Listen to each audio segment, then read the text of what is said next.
Cek.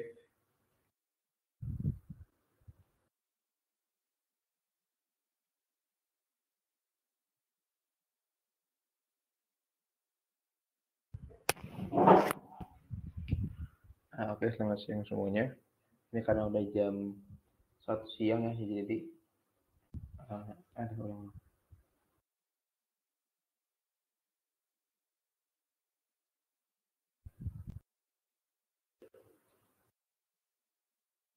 Oke, selamat siang teman-teman semua. Ini karena udah jam 1 siang juga, jadi mungkin langsung saya mulai aja ya untuk webinar siang hari ini. Sebelumnya apakah suara saya sudah terdengar? Ya, oke, makasih untuk waktunya. Pertama-tama aku mau ucapin selamat datang dulu buat teman-teman semua di webinar siang hari ini. Jadi untuk webinar siang hari ini itu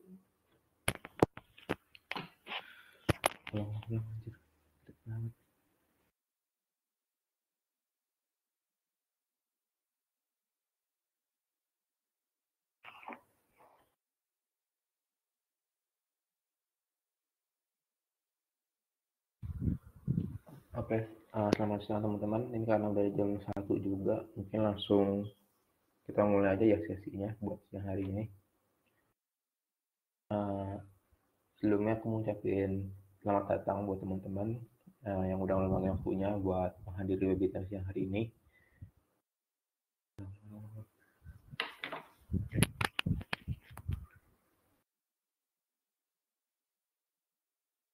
Selamat siang teman-teman. Ini karena udah jam 1 juga, mungkin langsung kita mulai aja ya webinar siang hari ini. Sebelumnya apakah suara saya sudah terdengar dengan jelas? Nah. Oke, sebelumnya saya mau ucapin makasih dulu buat teman-teman semua yang udah luangkan waktunya buat hadir pada webinar siang hari ini. Jadi untuk webinar siang hari ini temanya adalah Natural Language Processing, Text Processing with Python. Jadi bahasan pada siang hari ini adalah terkait tahapan text processing dengan menggunakan bahasa pemrograman Python. Sebelumnya perkenalkan dulu, nama saya Andre Nathan. Saat ini merupakan peserta studi independen bersertifikat di BIS AI dengan posisi di AI Hacker. Saat ini saya juga seorang mahasiswa tingkat akhir di jurusan matematika di Universitas Diponegoro. Nah, buat teman-teman yang mau menghubungi saya atau ingin berkoneksi di LinkedIn, bisa melalui kontak yang tertera di layar ya, ada melalui email dan juga LinkedIn ya. Nah, untuk pembahasan hari ini ada 3 poin pembahasan. Yang pertama ada Introduction to NLP, yang kedua Basic Text Processing, dan yang ketiga adalah Hands-on. Oke, sebelum lebih jauh membahas terkait text processing, jadi di sini kita akan bahas dulu mengenai apa itu Natural Language Processing atau NLP. Nah, jadi NLP atau Natural Language Processing ini merupakan bagian dari Artificial Intelligence atau kecerdasan buatan yang memungkinkan komputer untuk menganalisa dan mengerti bahasa manusia, baik secara tulisan maupun ucapan. Jadi ini NLP ini juga merupakan irisan dari ilmu computer science dan linguistik atau bahasa. Dengan menggunakan metode AI atau machine learning, ini memungkinkan komputer untuk bisa mengerti dan menganalisa bahasa manusia itu tadi ya, baik secara tulisan maupun ucapan. Nah, untuk tugas-tugas atau task dalam NLP itu apa aja sih? Jadi sini saya kasih beberapa contoh aja yang sering atau kita jumpai juga ya. Beberapa task NLP. Yang pertama ada machine translation. Machine translation atau mesin translasi. Jadi ini fungsinya untuk mentranslate satu bahasa ke bahasa lain gitu. Yang kedua adalah text classification atau klasifikasi teks. Nah, jadi tujuan dari teks ini adalah untuk mengklasifikasikan artikel atau teks yang ada ke dalam beberapa kategori atau kelas. Nah, selanjutnya adalah dokumen summarization. Nah, di dokumen summarization ini untuk inputnya adalah berupa dokumen, ya. Buat dokumen atau teks panjang.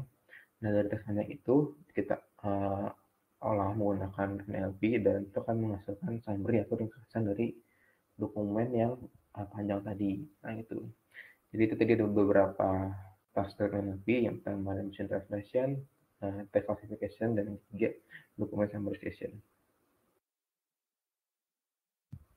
Oke, lanjut. Nah, ini ada beberapa contoh NLP di kehidupan sehari-hari kita ya, yang bisa kita coba juga. Yang pertama adalah Google Translate. Nah, mungkin di sini teman-teman juga sering menggunakan ya aplikasi atau website Google Translate.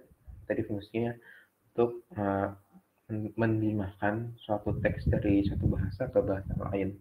Nah, ini sistem yang digunakan oleh Google Translate ini, di balik itu adalah ada yang namanya NLP atau Natural Language Processing. Yang kedua adalah email filtering. Nah, mungkin teman-teman juga sering kan ya di emailnya ada spam, ada update, ada sosial, ada promotion, dan lain-lainnya. Nah, itu contoh penerapan dari NLP juga buat mengklasifikasikan apakah suatu email yang kita terima itu masuk ke kategori spam atau enggak, apakah dia masuk ke kategori promosi atau enggak. Nah, itu merupakan bagian dari NLP atau Natural Language Processing. Nah, yang ketiga ada chatbot. Nah, ini juga sering kita jumpai ya chatbot ini. Sekarang ini baru banyak perusahaan-perusahaan yang memanfaatkan chatbot ini untuk memberikan pelayanan kepada konsumen. Jadi sistemnya ini si chatbot ini bisa membalas secara otomatis apa yang pesan yang kita kirimkan, kayak gitu. Nah, oke, mungkin tadi sekilas tentang NLP, tentang natural language processing. Ada tugas-tugas dari NLP, ada mesin translasi, ada klasifikasi, ada dokumen summarization, terus tadi juga ada penerapan NLP di kehidupan sehari-hari. Selanjutnya kita masuk ke dalam basic text processing atau text processing dasar.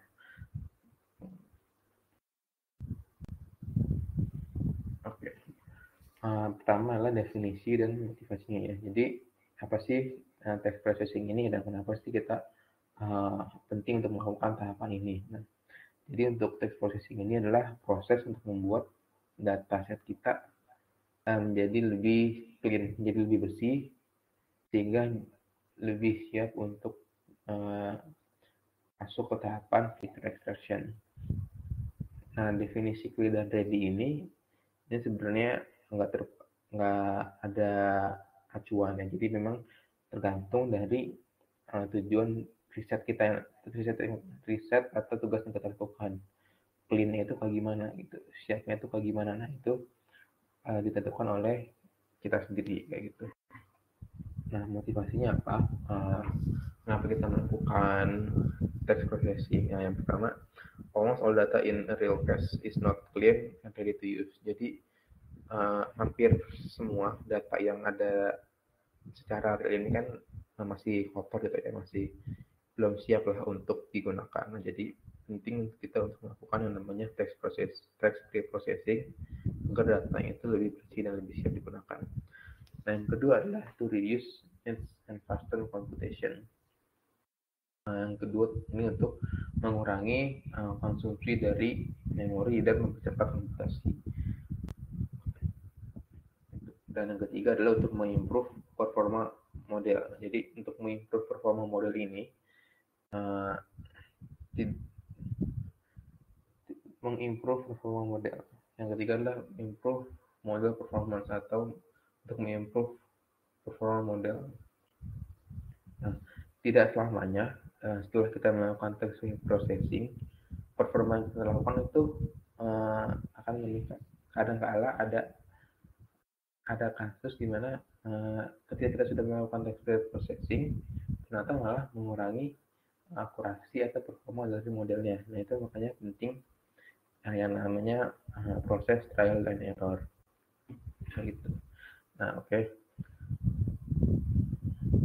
Selanjutnya ada basic text processing. Nah, ini ada beberapa hal yang bisa kita lakukan dalam tahapan ini. Yang pertama ada scaffolding, itu baik lower casing maupun upper casing.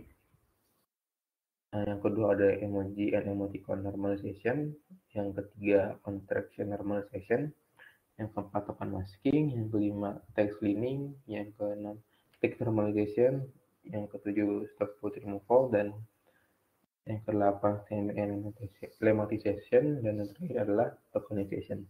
Nah, apa aja sih pengertian dari yang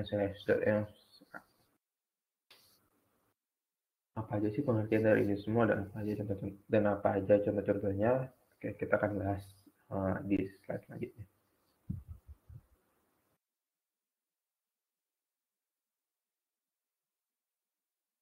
Oke, nah yang pertama adalah scaffolding. Nah, scaffolding ini merupakan proses untuk menyeragamkan karakter baik secara lowercase maupun uppercase. Nah, namun biasanya di dalam NLP yang sering dilakukan adalah lower casing, terutama ketika kita mau menggunakan pre-trained model, karena hampir semua pre-trained model itu menggunakan lower casing. Nah, contohnya ada di bawah sini ya, teman-teman bisa lihat. Yang pertama ada yang lower casing, jadi kita punya text data science, S yang gede, D-nya gede, data science, S-nya kecil. Nah, mungkin ini secara makna sama ya, cuman bagi komputer ini merupakan hal berbeda gitu. Lowercase dan uppercase itu merupakan hal berbeda, jadi perlu kita seragamkan. Nah, jadi setelah dilakukan lower casing, semuanya menjadi huruf kecil semua. Begitu pun dengan upper casing. Setelah kita lakukan upper casing, semua karakternya menjadi huruf kapital atau menjadi huruf besar semua. Yang kedua adalah emoji and emoticon normalization. Nah, sebelumnya kita harus tahu dulu ya apa itu emoji, apa itu emoticon. Nah, jadi untuk emoji sendiri itu ditampilkan dalam bentuk piktogram seperti ini ya, bentuk piktogram gini. Nah, kalau emoticon itu sesuatu yang bisa kita ketik kayak gini nih, dinyatakan dalam bentuk ini, untuk emoticon. Nah, jadi emoji emoticon normalization itu apa sih? Nah, jadi ini merupakan proses untuk mengubah emoji dan emoticon menjadi bentuk verbal. Ya, jadi kan ketika kita ada input berupa emoticon, komputer kan nggak mengenali ya apa itu simbol-simbolnya atau ini gambar apa sih ini, ini juga makanya apa. Kayak perlu kita lakukan namanya normalisasi. Seperti ini contohnya untuk emoji normalization. Ini ada emoji hati ya. Di sini ada black heart, yang kedua ada heart exclamation. Nah, karena ini sama-sama intinya hati gitu ya, dia heart. Jadi bisa kita normalisasi lagi menjadi ya kan, karena kan intinya mau gimana pun ya intinya itu hati, jadi bisa kita seragamkan aja jadi hati. Yang kedua adalah emoticon. Nah, contohnya ini emoticon titik dua tanda kurung dengan titik dua tanda kurung itu kan memang sedikit berbeda ya maknanya, tapi intinya itu buat mengekspresikan senyum gitu aja, senyum. Nah, jadi kita bisa seragamkan aja nih di happy smile. Baik, itu untuk emoji and emoticon normalization. Nah, selanjutnya adalah contraction normalization. Nah, jadi contraction normalization ini proses untuk mengubah kontraksi menjadi bentuk formal. Nah, kontraksi itu apa? Kontraksi ini merupakan singkatan umum. Singkatan umum biasanya ada di beberapa bahasa, seperti bahasa Inggris contohnya. Jadi bukan singkatan alay yang kayak GW atau JLN gitu ya. Itu bukan termasuk kontraksi. Nah, jadi yang termasuk kontraksi itu adalah singkatan umum seperti ini kan. Seperti contohnya you are kan, jadi wanna, want to, I have. Ini contoh dari contraction normalization. You jadi you are. Oke, selanjutnya ada token masking. Nah, jadi token masking ini tahapan dari reprocessing tujuannya untuk mengkonversi spesifik token ke dalam bentuk verbal. Nah, token itu kan ini ya, token itu kata gitu ya. Token itu kata. Nah, jadi tujuannya ini kita untuk menyeragamkan token. Sebagai contoh, ini ada 2 URL, ada HTTPS bisa AI, ada www bisa AI. Nah, di sini kan bedanya adalah di HTTPS sama di www. Tapi intinya kedua ini sama-sama URL. Jadi kita bisa masking jadi URL gitu. Nah, ini biasanya penting kalau kita mau melakukan spam classification, karena kan URL ini kan bisa berpengaruh juga ya terkait untuk spam classification. Selanjutnya ada juga kalau ada juga dalam misalkan email, atau kalau kita ambil dari Twitter ada username-nya, ada juga nomor handphone. Nah, terkadang ketika kita mau mempublish data set yang kita peroleh sendiri, nah kita tetap harus menjaga privasi dari yang punya tweet tersebut atau data-data definisi orang itu kan. Makanya penting untuk dilakukan namanya token masking. Sebagai contoh, misalnya sosial media kita mengambil data, ternyata di data tersebut ada nomor telepon dari penggunanya. Nah, di situ untuk menghindari terjadi sesuatu yang tidak diinginkan, nah makanya kita ubahlah jadi nomor handphone, atau kalau ada emailnya kita ubah, kita masking jadi email. Nah, kayak gitu. Untuk token masking, selanjutnya adalah text cleaning.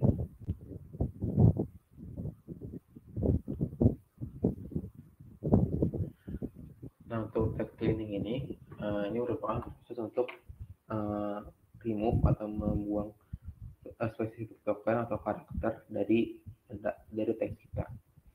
Nah, jadi apa aja sih yang biasanya kita lakukan dalam text cleaning ini? Yang pertama adalah extra white space, termasuk juga trimming. Jadi misal ada kalimat saya mau makan, terus ada kalimat I love you, terus ada emoticon hati, ada emoji hati. Nah, ketika emoji itu kita hapus, itu kan kalau misalkan spasi yang berlebih. Nah, itu harus kita bersihkan, kita harus hapus spasi yang berlebih itu. Selanjutnya ada juga punctuation atau tanda baca ya. Termasuk dalamnya ada titik, koma, semikolon, atau yang lainnya. Ada seru juga termasuk ya. Yang ketiga adalah unnecessary token atau karakter. Nah, seperti hex karakter atau digit ya. Ada juga karakter repetition. Karakter repetition ini maksudnya gimana? Contoh misalkan ada kalimat saya mau pergi, aku cinta kamu. Nah, punya itu kan lebih dari satu, tapi itu kan kamu ya, kamu KNU ya. Nah, itu bisa kita hilangkan sisanya, jadi hanya mengambil aku cinta kamu, nah, kayak gitu. Nah, yang keempat adalah special attribute. Nah, misal kita datasetnya mengambil langsung dari website atau dari media sosial Twitter, nah itu kan menyisakan tag-tag HTML, ada juga username-nya, retweet dan lainnya. Nah, itu harus kita hilangkan atau kita bersihkan lah gitu.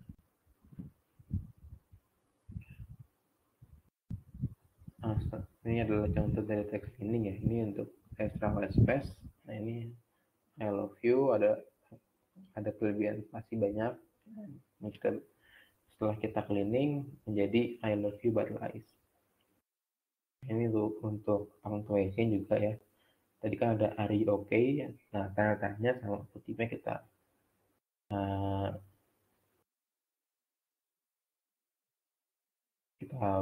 buang lah gitu ya, dan seterusnya. Ini bisa teman-teman lihat untuk contoh-contohnya.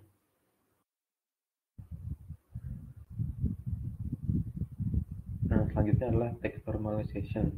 Nah, untuk text normalization ini kita tujuannya untuk menormalize teks menjadi teks yang normal. Nah, normalnya ini, bentuk normal ini itu juga tergantung dari apa yang kita tujuan dari yang kita lakukan. Misal teks normalization, jadi teks normalisasi ini tujuannya untuk menormalize atau menormalisasi teks ke dalam bentuk yang normal. Nah, ini bisa dilakukan ketika ada cekatan yang bisa dibilang alay lah gitu ya. Kayak contoh, dia cantik BGT itu kan, BGT itu kan dalam bentuk yang seharusnya ya, jadi itu bisa kita normalisasi. Nah, bentuk normalnya ini juga sebenarnya tergantung dari tujuan yang kita apa. Misal kata-kata gua, nah kalau misalkan kita normalisasi kan bisa jadi aku atau bisa jadi saya. Nah ini terserah teman-teman mau pilih yang dinormalisasi menjadi aku atau menjadi saya. Nah gitu. Atau kalau misalkan mau jadi buah yang apa, karena memang tujuan dari memang menunjang kebutuhan risetnya, itu apa-apa. Jadi tetap kayak gitu. Nah ini ada contohnya nih, kalau dalam bahasa Inggris up to you ya, to you pakai 2. Nah ini kan bisa kita normalisasi jadi up to you. Nah, terus ada best friend forever pakai 4 ever. Nah ini bisa kita normalisasi. Nah kalau di bahasa Indonesia ini ada contohnya, gue cinta banget sama lo, aku cinta banget sama kamu. Nah kan kata gue ini kita normalisasi menjadi aku. Nah kalau misalkan teman-teman mau normalisasi menjadi saya, nah itu juga apa-apa. Jadi balik lagi ke teman-teman, tujuan risetnya apa, ya, itu ya yang teman-teman pilih. Nah selanjutnya adalah stop force removal. Nah stop force removal ini merupakan tahapan untuk membuang stopword atau kata-kata yang tidak memiliki arti di dalam teks kita. Nah biasanya yang termasuk stopword itu adalah conjunction gitu ya. Contohnya and, is, of. Nah itu kalau dalam bahasa Inggris. Nah kalau dalam bahasa Indonesia itu dan, tapi, atau juga termasuk dalam teks stopword. Nah, jadi itu yang harus kita buang. Sebagai contoh, dalam bahasa Inggris, you and I must live together. Nah, karena N ini masuk dalam stopword, maka kita harus buang. Jadi you I must live together. Nah, contoh dalam bahasa Indonesia, aku pergi tetapi kamu tidak. Karena tetapi ini masuk dalam stopword, jadi kita buang gitu ya. Aku pergi, kamu tidak. Nah, itu jadi untuk stopword.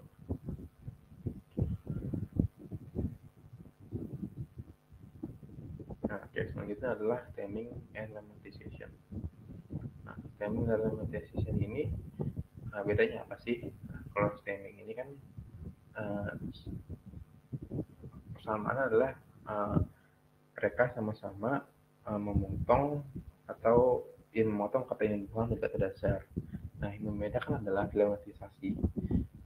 Ini tidak hanya dipotong, tapi juga diubah menjadi bentuk dasar verb satunya. Jadi memang untuk lemmatisasi ini ya tidak di semua bahasa, ya nggak bisa dilakukan di semua bahasa, hanya di bahasa-bahasa yang memiliki tenses waktu seperti bahasa Inggris. Nah, kalau dalam bahasa Indonesia, kalau dalam kasus Indonesia, stemming dan lemmatisasi itu bisa disamakan gitu ya. Nah contoh dari stemming dan lemmatisasi yang bisa teman-teman lihat ya, di sini ada caring. Nah caring ketika kita stemming, dia hanya akan memotong ing-nya aja jadi car, caring. Nah tapi ketika kita lemmatisasi, nah ini tidak hanya dipotong tapi juga diubah ke bentuk dasar persatu, yaitu caring. Terus yang kedua adalah loving. Nah, kalau kita stemming, ini hanya memotong yang buahannya saja, ingnya akan dipotong yang di love. Tapi ketika kita lemmatisasi, dia akan berubah ke bentuk verb satunya, yaitu love, kayak gitu. Nah, jadi itu untuk stemming dan terakhir ada tokenisasi ini kan. Proses untuk membagi teks ke dalam unit yang lebih kecil yang disebut dengan token. Unit yang lebih token. Unit yang lebih kecil yang disebut token atau ya token itulah kata gitu kan, kata untuk kata-kata. Nah, contoh di sini ada kata natural language processing. Ketika kita lakukan tokenisasi, kata-kata ini akan dipecah jadi natural language processing dan disimpan dalam bentuk list begitu. Ini juga ada studi independen bersertifikat. Ini juga akan dipecah jadi studi independen bersertifikat. Nah, itu tadi untuk penjelasan tahapan-tahapan dalam text processing. Mungkin sampai sini teman-teman ada yang mau ditanyakan terlebih dahulu terkait yang sudah dijelaskan tadi sebelum kita masuk ke hands-on.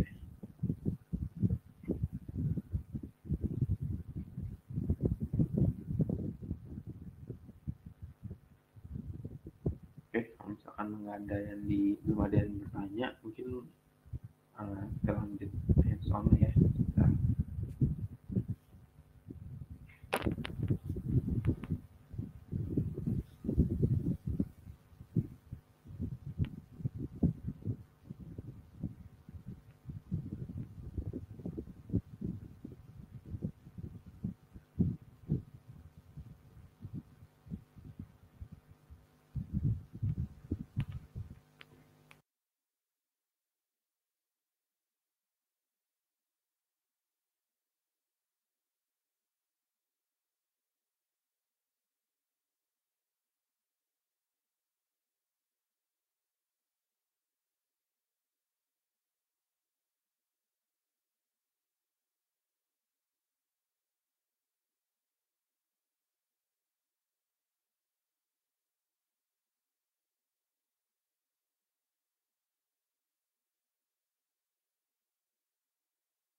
You are currently the only person in this conference.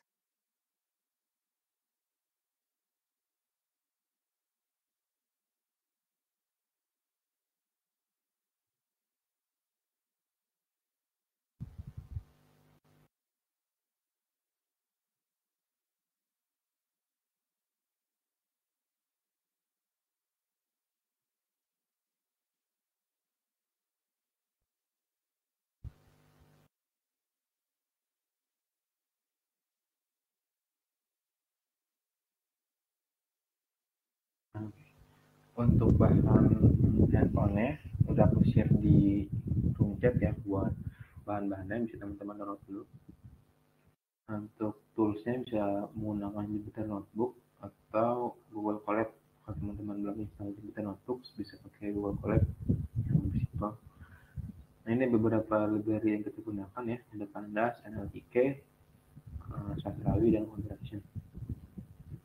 Nah, kalau kita aja langsung, yang pertama adalah scaffolding.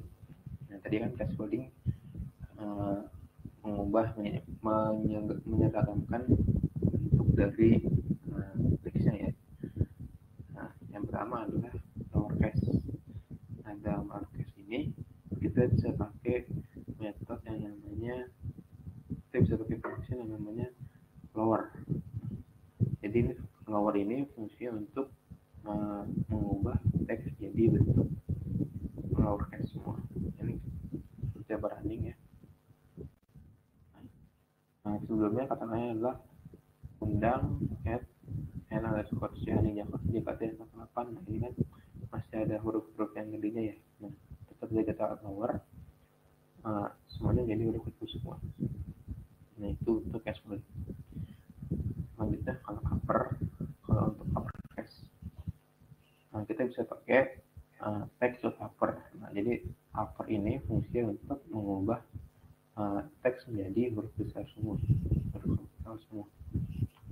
Kita jalankan. Nah, ini ya, jadi huruf besar semua. Nah, mau lowercase atau uppercase, nah itu baik lagi ke teman-teman. Nanti umumnya yang bisa dilakukan adalah lowercase. Nah, selanjutnya adalah emoji dan emoticon normalisasi. untuk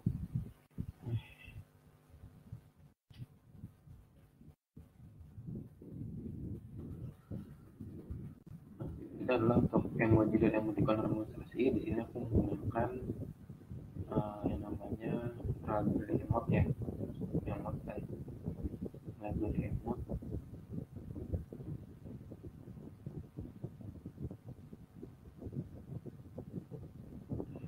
Oke, ketika kita jalankan, ini akan mengubah emoji menjadi bentuk verbal. Nah, contohnya gimana?